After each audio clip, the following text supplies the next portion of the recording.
Hi everyone, this is Carrie from Finding Value. We are doing the 30 bags in 30 days decluttering challenge together, I hope.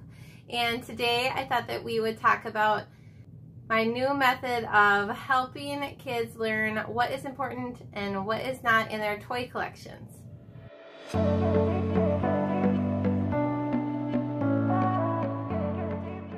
I've listened a lot to the Minimal Mom on YouTube, and one thing she talks about is buying toys from her children.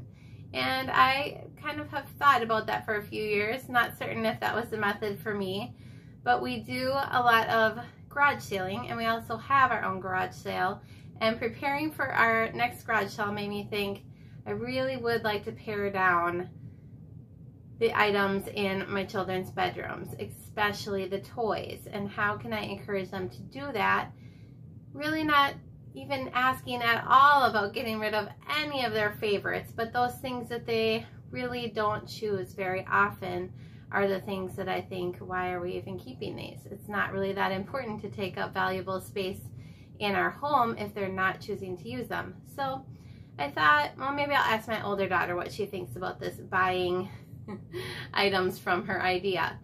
And she has been asking for a Ninja, what are they called? Ninja Kids Giant Mystery Ball, I believe is what it's called.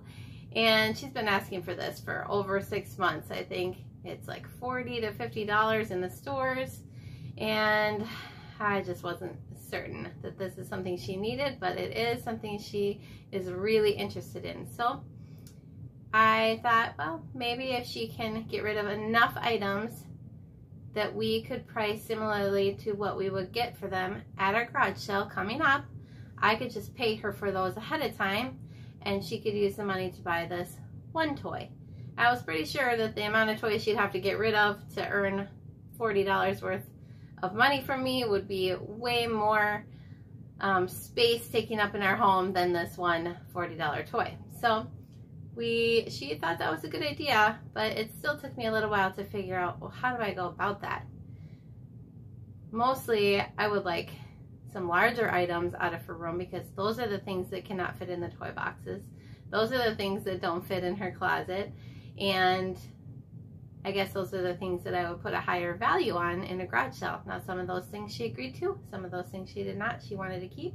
That was totally fine. This whole process was her decision. The value put on it was according to what I thought we could truly get at a garage sale for them. So here's a couple examples. We started with games, or that was one of the things that we started with, and a big box for Bingo Lotto. We don't use very often. She actually has a tiny version of Bingo that she kept, so why not get rid of the bigger box? And we tried this escape room. We actually got it at a garage sale. I think it's missing parts. It really didn't ever make that much sense, so why keep it? We tried it, and now it just seems kind of frustrating. I think we'll talk about one more item.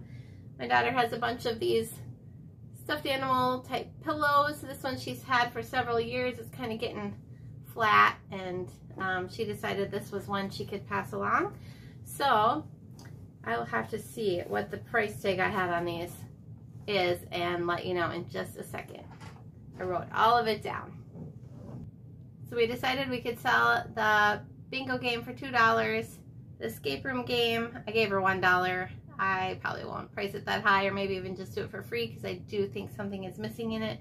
And that pillow was $1. I thought I could sell that for $1 in a garage sale. So as you can see, I'm not out too much money yet, just $4, and we took a whole bag of items out of our house. I want to share more with you tomorrow.